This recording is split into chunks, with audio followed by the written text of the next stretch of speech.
नमस्कार, अमर छत्तीसगढ़ देख रहे हैं आप और बुलेटिन की शुरुआत अंबिकापुर से आई अहम खबर के साथ। अंबिकापुर में नए बने मां महामाया एयरपोर्ट का मुख्यमंत्री भूपेश बघेल ने निरीक्षण किया है। रिकॉर्ड समय में एयर स्ट्रिप बनाने के लिए मुख्यमंत्री भूपेश बघेल ने अधिकारियों की तारीफ की है। उन्होंने अंबिकापुर से रायपुर, बिलासपुर और बनारस, दिल्ली के लिए कनेक्टिंग फ्लाइट शुरू करने के लिए DGCA के अधिकारियों से बात करने की उन्होंने जानकारी दी। उन्होंने कहा कि दरिमा एयरपोर्ट के शुरू होने से सरगुजा का विकास तेज होगा, क्षेत्र में पर्यटन को भी इससे बढ़ावा मिलेगा। तो ये एक्सक्लूसिव तस्वीरें आपके टीवी स्क्रीन पर। आज आपको बता दें, खुद मुख्यमंत्री भूपेश बघेल मां महामाया एयरपोर्ट का निरीक्षण करने पहुंचे। साथ ही रिकॉर्ड समय में एयर स्ट्रिप बनाने के लिए मुख्यमंत्री भूपेश बघेल ने अधिकारियों की जमकर तारीफ भी की। आज ऐतिहासिक दिन है और यहाँ सीएम भूपेश बघेल पहुंचे हैं दरिमा एयरपोर्ट और निरीक्षण कर रहे हैं। सर, आज पहुंचे हैं, निरीक्षण किए हैं, कब तक सौगात? देखिए, 3 दिन बाद ये निरीक्षण करने के लिए DGCA की टीम आएगी और उसके बाद लाइसेंस के अप्लाई करेंगे। 25 दिन की प्रक्रिया होती है और उसके बाद कोई भी एयरलाइंस के लिए ये एयरपोर्ट फिर उपलब्ध हो जाएगी। बस्तर को पर्यटन के क्षेत्र में बढ़ावा मिल रहा है, विदेश के लोग भी पहुंच रहे हैं। सरगुजा में इस तरह के कब तक बल हो? ये जैसे ये देखिए, ट्रेन पहले से थी, सड़कें जरूर खराब थी और हम लोग कोशिश कर रहे हैं बहुत जल्दी यहाँ सड़कों की स्थिति, जितने राष्ट्रीय राजमार्ग हैं वही ज़्यादा गड़बड़ है। तो सड़क मार्ग हो गया, रेल मार्ग हो गया, अब ये हवाई मार्ग से भी हम सरगुजा जुड़ जाएगा। तो निश्चित रूप से, चूँकि ये प्राकृतिक रूप से बहुत खूबसूरत जगह है, पूरा सरगुजा संभाग, चाहे आप नदी कहें ना, पेड़ पौधे कहें या फिर पार्ट की एक बात करें, बहुत खूबसूरत जगह। किसी भी सीजन में आएंगे यहाँ खूबसूरती लोगों को आकर्षित करेगी और ये एरिया लोगों के लिए अछूता रहा है। तो मैं समझता हूँ कि सरगुजा, जसपुर, कोरिया, ये इलाका देश के जो पर्यटक हैं उसको अपने ओर आकर्षित करेंगे। सर, मेरे 2 सवाल और हैं। एक सवाल ये है कि सरगुजा संभाग में 14 विधानसभा सीट में भाजपा का सुपड़ा साफ हो गया। इस बार चुनाव होगा तो क्या लगता है, फिर से रिपीट करेंगे? हमारा लक्ष्य यही है कि हम पुराने जो 68 सीट जीते थे, उपचुनाव हुए थे, 71 हो गए विधानसभा में, अब 71 के रिकॉर्ड को हमको मेंटेन करना है। नंद कुमार साहब अभी कांग्रेस में हो गए हैं, सांसद रहे हैं। सरगुजा के आदिवासी वोटर्स में कितना प्रभाव पड़ेगा? निश्चित रूप से पूरा उसका व्यापक असर होगा पूरे प्रदेश में। ये थे सीएम भूपेश बघेल, जिन्होंने साफ तौर पे कहा है कि पर्यटन के क्षेत्र में सरगुजा को भी बढ़ावा मिलेगा। मैं स्वर्ण कुमार महंत, न्यूज़ 18 छत्तीसगढ़, अंबिकापुर। और रायपुर से बड़ी खबर है, बजरंगबली पर सीएम भूपेश बघेल का बयान आया है। बजरंगी की जय बोलने में कोई तकलीफ नहीं है। 15 साल में बीजेपी ने कभी रामायण पाठ नहीं कराया है, बीजेपी ने कभी कौशल्या मंदिर नहीं बनाया है। हम रामायण भी करा रहे हैं, रामायण मंडली को 5000 भी दे रहे हैं। बजरंगबली हमारे आराध्य हैं। करप्ट लोगों की पार्टी बन गई है बीजेपी। मणिपुर में आग लगी हुई है, वहां डबल इंजन की सरकार है, बीजेपी उस पर कुछ क्यों नहीं बोलती? बजरंगबली बोलने में किसी को कोई तकलीफ नहीं। तो छत्तीसगढ़ में रामायण कराते हैं, 15 साल इनके राज हुआ, कभी कराए? कभी कौशल्या माता का मंदिर बनवाए, जीर्णोद्धार कराए? सूर्य नारायण के राज्य में राम की मूर्ति किसने स्थापना की? और पूरे राज्य में हम न केवल रामायण करा रहे हैं, बल्कि जो रामायण समिति है उसको भी 5000 रुपया हम लोग सम्मान निधि दे रहे हैं। तो ये दोनों को एक न करें। बजरंगबली जी, हनुमान जी अलग हैं, वो हम सब के आराध्य हैं। चल प्रदेश में आग लगी है, 12 में से 8 जिला में देखती गोली मारने का आदेश है, डबल इंजन की सरकार है वहाँ, उसके बारे में क्यों नहीं बोल रहे हैं? तो जो खुद के बारे में बताएं, अपनी पार्टी के बारे में बताएं। करप्ट लोगों की पार्टी बन गई भारतीय जनता पार्टी। तो बजरंग दल पर सियासत छत्तीसगढ़ तक भी आ पहुंची थी और अब इस पर मुख्यमंत्री भूपेश बघेल ने पलटवार किया। हमारे साथ न्यूज़ 18 छत्तीसगढ़ के डिप्टी न्यूज़ एडिटर अभिषेक शुक्ल जुड़े हैं। ये बड़ा मसला है और चूंकि चुनावी साल है, ऐसे में बजरंग दल कहीं कोई बड़ा मसला ना बन जाए, इसलिए लगातार काउंटर कर रही है कांग्रेस, खुद मुख्यमंत्री भूपेश बघेल भी।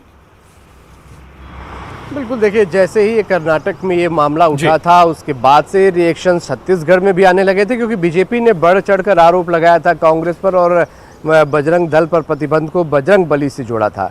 तो कांग्रेस ने काउंटर किया, खुद मुख्यमंत्री ने इस बात का काउंटर किया कि बजरंग जी। बली और बजरंग दल दोनों अलग चीज़ें हैं।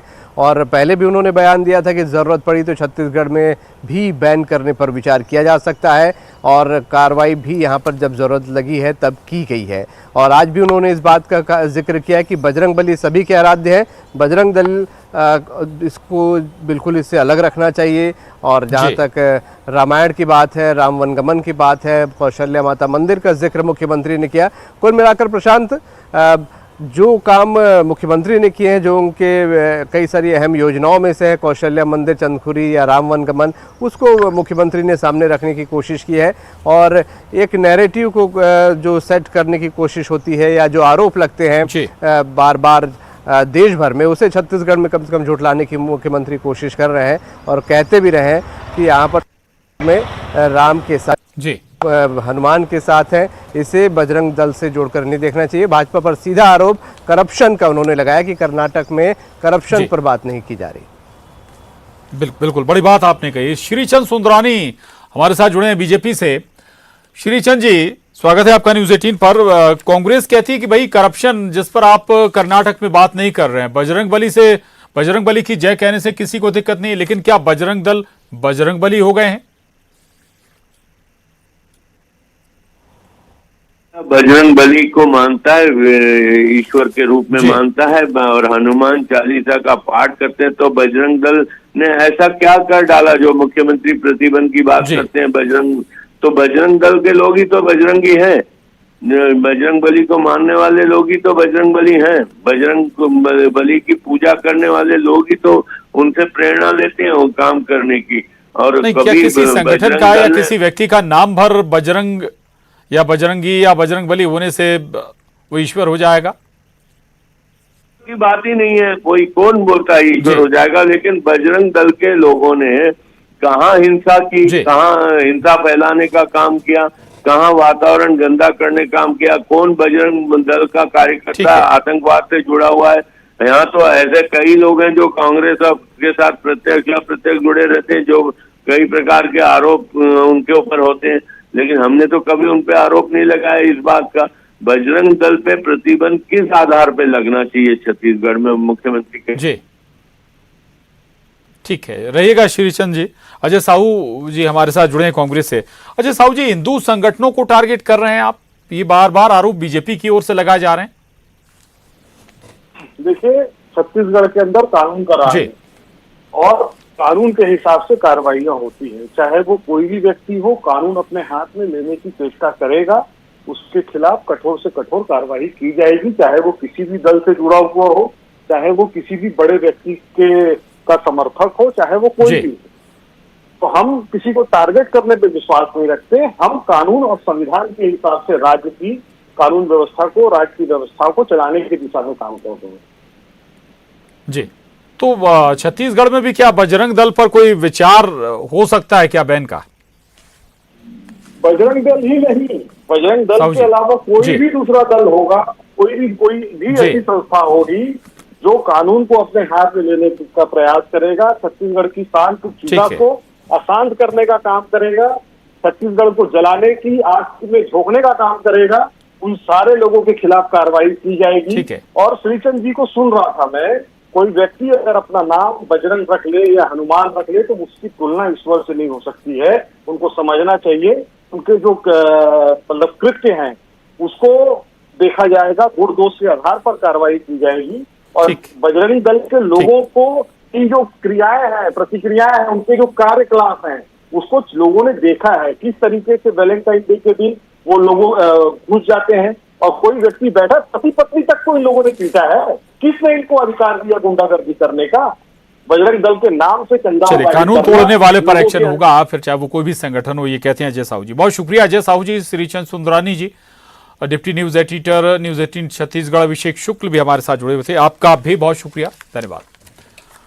आगे बढ़ेंगे, रायपुर से बड़ी खबर है। नारायण चंदेल के बयान पर सीएम का पलटवार। नारायण चंदेल पहले अपने नेताओं के संपर्क में रह लें, बस्तर में बैठक होती है और नेता प्रतिपक्ष गायब रहते हैं। नारायण चंदेल ने कहा था कि बीजेपी के संपर्क में हैं कांग्रेस के नेता, और इसी पर कांग्रेस ने और खुद सीएम ने पलटवार किया है। नारायण चंदेल जी अपने नेताओं के संपर्क में तो रह लें। बस्तर में बैठक होती, नारायण चंदेल जी गायब रहते हैं नेता प्रताप। तो ये जितने नेता हैं पुराने, जिसमें रमन सिंह जी हो गए, धर्मलाल कौशिक जी हो गए, नारायण चंदेल जी, सबको नेपथ्य में धकेल दिया गया। रायपुर से बड़ी खबर है। सीएम भूपेश बघेल ने कर्नाटक दौरे पर बीजेपी पर तंज कसा है। नेता प्रतिपक्ष नारायण चंदेल ने सीएम के दौरे पर तंज कसा। असम, उत्तर प्रदेश के दौरे पर गए थे, क्या फायदा हुआ था? उनके जाने से कोई फायदा नहीं होता।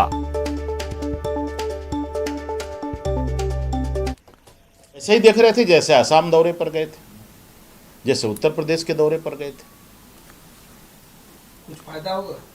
भूपेश के जाने से क्या फायदा होगा? असम और उत्तर प्रदेश में क्या फायदा हुआ था? और अंबिकापुर से बड़ी खबर है। कर्नाटक चुनाव पर मुख्यमंत्री भूपेश बघेल का बड़ा बयान। कर्नाटक चुनाव में बीजेपी की हार हो रही है, ये कहना है भूपेश बघेल का। हताशा में आकर बीजेपी प्रत्याशी ने जान से मारने की धमकी दी है।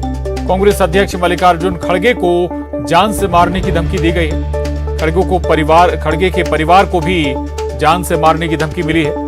प्रधानमंत्री इस मामले पर बयान दें, ये कहा सीएम भूपेश बघेल ने।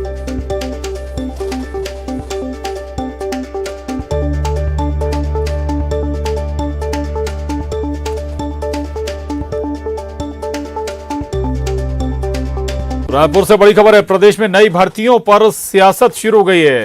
नेता प्रतिपक्ष नारायण चंदेल ने सरकार पर हमला बोला है। इतने दिनों तक भर्तियां रुकी रहीं, इसके लिए सरकार दोषी है। सरकार का खजाना खाली है, भर्ती करेंगे तो वेतन कहां से देंगे, ये भी बताएं। सरकार चाहती थी आचार संहिता लग जाए और भर्ती रुक जाए। कांग्रेस विपक्ष की भूमिका से अभी तक उबर नहीं पाई है।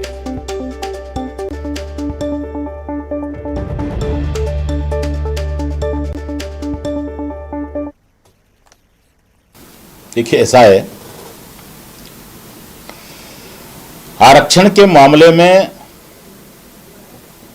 जो आरक्षण छत्तीसगढ़ प्रदेश के पात्र लोगों को मिलना था, अगर वह इतने दिनों तक नहीं मिल पाया, भर्ती रुकी रही, पदोन्नति रुकी रही, लोगों में हताशा और निराशा का वातावरण रहा, तो उसके लिए अगर कोई दोषी है तो छत्तीसगढ़ प्रदेश के मुख्यमंत्री श्री भूपेश बघेल जी दोषी हैं। वो नहीं चाहते थे कि यहां पर भर्ती हो,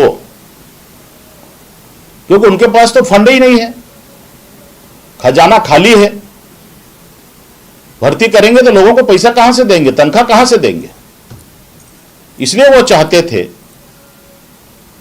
कि चुनाव की आचार संहिता लग जाए और भर्ती रुकी रहे, और इसलिए अपनी गलती को छुपाने के लिए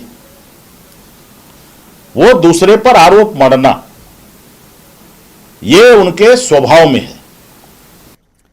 रायपुर से बड़ी खबर है। एमपी में film the Kerala story tax free करने पर कांग्रेस का बयान आया है। पीसीसी संचार प्रमुख सुशील आनंद शुक्ला का बड़ा बयान है। बीजेपी का ये एजेंडा है, हिंदू मुस्लिम सिख को लड़ाना है, ये कहना है कांग्रेस का। टैक्स फ्री उस सिनेमा को किया जाता है जिससे समाज कुछ सीखे। वर्ग विशेष के खिलाफ विद्वेष फैलाया जा रहा है। टैक्स फ्री मतलब राज्य के खजाने में होगी कमी।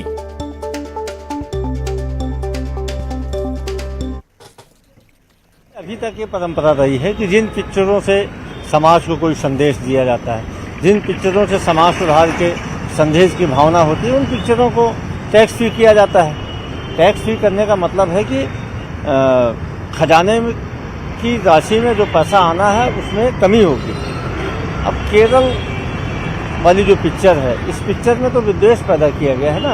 इस पिक्चर में तो जैसा बताया जा रहा है, मैंने देखा नहीं है, कि धर्म विशेष के खिलाफ में जहर उगलने का काम किया गया है। तो ऐसी पिक्चर को तो भारतीय जनता पार्टी जैसे सांप्रदायिक चरित्र वाले सरकारें ही टैक्स फ्री कर सकती हैं। तो उन्होंने किया, इनका चरित्र है ऐसा। ऐसे पिक्चर को प्रमोट करना अगर ये भाजपा का एजेंडा है। भाजपा के पास में कभी भी गरीब किसान की उन्नति वाला, शिक्षा को बढ़ावा देने वाला, या रोजी रोटी कपड़ा मकान की बात भारतीय जनता पार्टी थोड़ी करती है। भारतीय जनता पार्टी हिंदू मुस्लिम सिख ईसाई आपस में इनको लड़ाने का काम, विद्वेष पैदा करने का काम करती है। इस प्रकार की चीज़ों को प्रमोट करती है। ये इनका हथियार है। और जगदलपुर से बड़ी खबर है, बाइक में अचानक आग लग गई। जगदलपुर में जहां बाइक में आग लगने से अफरा तफरी का माहौल बन गया। आग लगने के कारणों का अभी तक पता नहीं चल पाया है। कोतवाली थाना क्षेत्र का ये मामला है। तो ये बड़ी खबर जगदलपुर से, जहां ये तस्वीरें देखिए आप, एक बाइक कुछ ही देर में पूरी तरह से जलकर खाक हो गई। श्रीनिवास न्यूज 18 संवाददाता हमारे साथ जुड़े हैं। श्रीनिवास, क्या वजह शुरुआती तौर पर निकलकर सामने आई है इस आग के पीछे, और किसी तरह का कोई नुकसान तो नहीं हुआ गाड़ी के अलावा? देखिए, गाड़ी के अलावा तो नुकसान की बात करें तो नुकसान तो नहीं हुआ, लेकिन मेन रोड के एक दुकान के सामने जो बुलेट गाड़ी थी, बाइक थी, उसमें अचानक आग लगने से अफरा तफरी मच गई। आसपास के लोग डर के मारे भागने लगे और तत्काल ही दमकल विभाग को सूचना दी, बुलाया गया और उसको आग पर काबू पाया गया। लेकिन गाड़ी लगातार जलने से गाड़ी पूरी तरह से जल चुकी थी। इसके बाद आसपास के लोगों ने राहत की खबर थी कि कुछ हुआ नहीं, किसी प्रकार का कोई नुकसान नहीं हुआ। लेकिन हाँ, अभी भी पुलिस आग लगने का कारण पता कर रही है। जी बिल्कुल, आग लगने के कारण खोजे जा रहे हैं। शुक्रिया श्रीनिवास, जानकारी के लिए धन्यवाद। आगे बढ़ेंगे और अब खबर महासमुंद से है। बड़ी खबर है, 20,000 से ज्यादा के नकली नोट जब्त किए गए। पुलिस ने एक युवक को गिरफ्तार भी किया है। नकली नोट खपाने की कोशिश कर रहा था ये। 2 आरोपी मौके से फरार हो गए। 500 के 38 नोट और 50 रुपए के 130 नोट बरामद हुए हैं। गिरफ्तार आरोपी पहले भी जेल जा चुका है। नकली सोना खपाने में आरोपी जेल जा चुका है। तो ये नकली नोटों की बड़ी खेप बरामद की गई है। 20,000 से ज्यादा के नकली नोट बताए जा रहे हैं। युगल तिवारी न्यूज 18 संवाददाता हमारे साथ जुड़े हैं। युगल, कहां से कैसे ये नकली नोट इसके पास पहुंचे थे, क्या और नेटवर्क से जुड़ी जानकारी अभी तक सामने आई क्या? देखिए प्रशांत, जो महासमुंद का क्षेत्र है कई राज्यों की सीमा से जुड़ा हुआ है, खास करके उड़ीसा से, और यहाँ से गांजे की तस्करी भी होती है, नकली नोट भी लाया जाता है, साथ ही साथ कुछ सोने के जो है वो भी गलत तरीके से या फिर अवैध तरीके से खपाने का प्रयास किया जाता है। और ये जो एक आरोपी जो पकड़ाया हुआ है वो पहले भी जेल जा चुका है, आदतन अपराधी है और फिलहाल पूरे मामले की जांच है वहां पर पुलिस कर रही है। और नकली नोट को छत्तीसगढ़ में ला करके अमूमन जो महासमुंद, जांजगीर, रायगढ़, इन क्षेत्रों में जो उड़ीसा से लगे हुए बेल्ट हैं वहां पर खपाने का प्रयास करते हैं। पुलिस की एक बड़ी कार्रवाई कही जा सकती है। 500 के 38 नोट और 50 के 130 नोट जो है वो बरामद किए हैं और पुलिस पूरे मामले की जांच कर रही है कि आखिर इस नोट को कहां ले जाया जा रहा था। जी प्रशांत जी, शुक्रिया युगल आपका इस जानकारी के लिए। और अब रुक करेंगे सिटी टॉप 20 का। अंबिकापुर में मां महामाया एयरपोर्ट का मुख्यमंत्री भूपेश बघेल ने किया